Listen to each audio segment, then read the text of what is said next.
Hello, I'm Belle Ruth Napperstack. I'm the founding director of Health Journeys, clinical social worker, and every now and then we'd like to put out some of the Q&As that we get that we think will be interesting to a certain chunk of the population. So we always get questions about menopause, which is a condition, a phase of life that is very conducive to being made much more pleasant by guided imagery, meditation, and relaxation. So that's what I'd like to talk about. But I want to say before I even get started that lest this laundry list of symptoms gets you thinking that this phase of life is nothing but the complete pits, which it's not, let me just insert a little caveat here and a reminder that there are two sides to this coin. So yeah, there can be hot flashes or night sweats or interrupted sleep, possibly some unwanted sticky weight gain, possibly a loss of sexual interest, some anxiety about aging, depression. And mind you, a whole bunch of people aren't going to get any of those things or such a mild version of those things. They're barely going to notice them. So don't assume that this is what awaits you, because it isn't necessarily. And furthermore, there is a plus to menopause. There can be just as likely a sense of liberation, empowerment, renewed creativity, piles of it, and a redefinition of self. So a lot of people who successfully deal with menopause are also people who have put more focus in terms of their identity on being a voice to be heard as opposed to an object to be looked at and admired.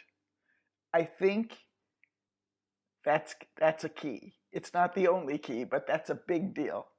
And my advice from the vantage point of having done menopause and being in my 7th decade, I would say this: don't make yourself crazy about keeping your looks and imitating youth.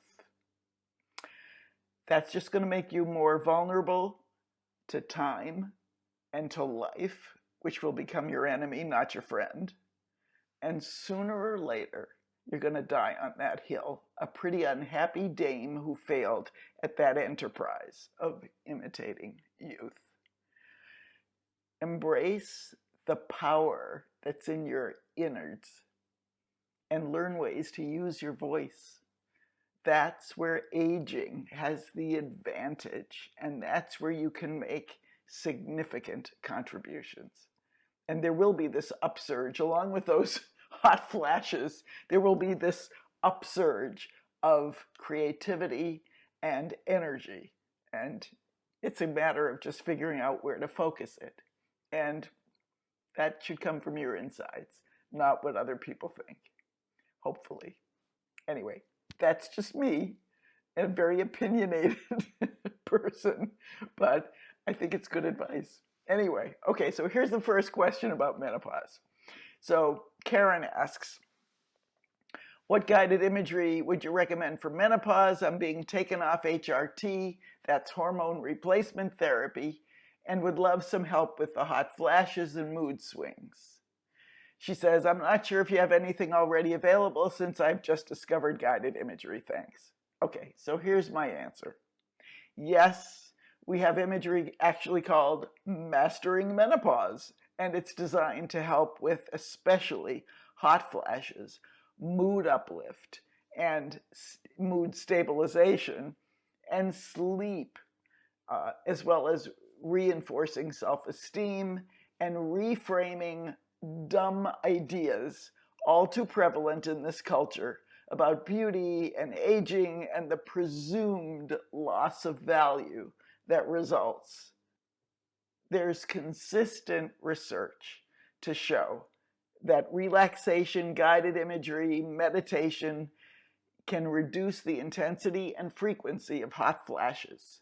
There's an investigator named Gary Elkins at Baylor University who has cranked out several studies, pilot studies and clinical trials on the power of hypnotic guided imagery to reduce the frequency and intensity of hot flashes. That's one of the things he's done. He's totally into menopause. That's what he does. So he had one pilot that offered 13 women 5 sessions of recorded guided imagery, hypnotic imagery, and they monitored their symptoms by keeping diaries. Results showed that the average frequency of hot flashes decreased by 72% on average, and the intensity of the hot flashes decreased by 76%. That's not too shabby for a brief, safe, non-invasive, non-pharmaceutical audio intervention. And mind you, hormone replacement therapy is considered risky for some women from the get-go who have pre-existing conditions, and for most women after taking it for a certain length of time. You need to get off of it. That's, I'm sure, why she's getting off of it.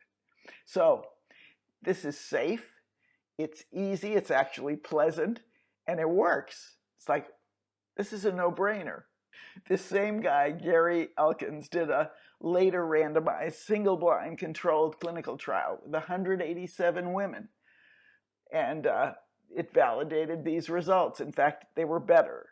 The sessions, same thing, 5 weekly sessions, produced a mean reduction of frequency of hot flashes to 74% and 80% mean intensity change. So big improvements. And then these guys did a 12-week follow-up. And what they found was the impact was somewhat diminished. In other words, you do better if you just kept doing the exercises. But either way, the results were still significantly present and positive. And in addition, it showed that there were improvements in sleep quality and general treatment satisfaction. So that's pretty cool. Elkins also did a randomized clinical trial investigating the impact of hypnotic guided imagery on sexual function and showed significant improvement in sexual pleasure, comfort during sex, following the 5 weekly sessions. He obviously likes 5 weekly sessions as compared to the controls. Interestingly enough, at the 12-week follow-up, you're going to like this. At the 12-week follow-up, scores had improved slightly. In other words, success with sex breeds more success with sex. We knew that. Okay. So we also have some well-loved guided imagery in our little library catalog that promotes healthful sleep in case you're having difficulties there. And for a lot of women, that is actually the most prevalent and peskiest symptom. And interestingly enough, it's often not associated with menopause. It's treated like it's a separate issue, when often it isn't. It's part of menopause. Oh, early studies by Jean Ochterberg and her hubby, then hubby, Frank Lawless, showed that guided imagery's efficacy at knitting fractured bones back together supports the notion that imagery can promote bone health and strength and growth. And, that's another challenge that's certainly connected with aging, and especially for women with small bones. So that's a good one too. So I hope this helps. Good luck with switching off of the HRT for something that, in my not humble opinion, is hopefully at least as effective and safer and pleasanter than ingesting a hormone replacement, which, by the way, I did too, but you can only do it for so long. Okay. So that's one question that we got. And here's a briefer one that we got from Belinda about accruing weight that doesn't easily come off. So she writes, "Hi, Belle Ruth, I used your weight loss CD back in 2003 and lost 32 pounds. Listening to it while doing the South Beach diet plan." Remember that one? I think it's still around even, maybe. Anyway, unfortunately, she says, in the past year or so, I have gained all and more of that weight back while I struggle with symptoms of perimenopause, hot flashes, and I'm presently 40 pounds overweight. As a result, my doc advised today that at a blood pressure of 145/97, it's too high and it requires medication. And he gave me 5 weeks to make a change before the meds will begin. So which of your audios would be best to bring my blood pressure down? Also, I tried the weight loss again recently, and it doesn't seem to be enough at this point. Are there any dangers in tapes with subliminal messaging? Okay, so I wrote back to Belinda. Hello, Belinda. Our Healthy Heart audio or Emmett Miller's Down with High Blood Pressure would be good for your hypertension. However, so would any relaxing guided imagery, truth be told. So you could go for anything that you find pleasing, relaxing, and something that you're willing to listen to a lot. Maybe relieve stress, maybe general wellness, whatever. Because any effective relaxation creates a biochemical chain that's going to reduce blood pressure too. So I try 1 or 2 of those for starters, the one you like best. As for the sticky weight, I can totally commiserate. I used to be a person who could just think about my metabolism, juicing up and getting more and more speedy and efficient, and I could literally feel myself losing weight. Those days are gone. It's not going to happen anymore. It is just true that it is harder to lose weight as we get older. And any loss of muscle mass that can occur will slow that ability to lose weight even more. And so if you can exercise a lot and build up some muscle, you're going to be better at losing weight too. And if you can sleep, you're going to be better at losing weight. There is a big association between sleep and ability to having enough sleep and being able to lose weight. So all that said, there are plenty of recent studies, by the way, that show the power of guided imagery to reduce weight and to motivate a more active lifestyle.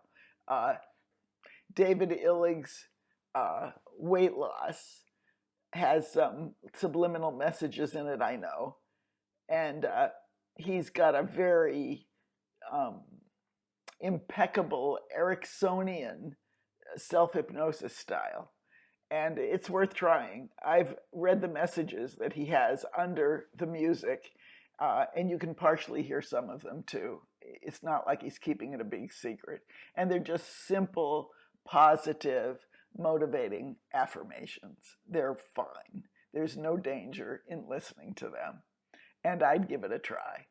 There's another audio that I think could really be nice for you, which is Tracy Stein's Healthy Weight During Sleep. That's a menopausal twofer because it helps you sleep well and it promotes healthier weight. And it sounds like you'd be happy to be motivated while you're sleeping and you don't even have to be involved consciously in this whole enterprise. So you might really like Tracy's. So take care. Good luck with getting the blood pressure down. You can do this. It's not brain surgery. Relaxation plus some of these other focuses will help. Good luck. Take care. Bye.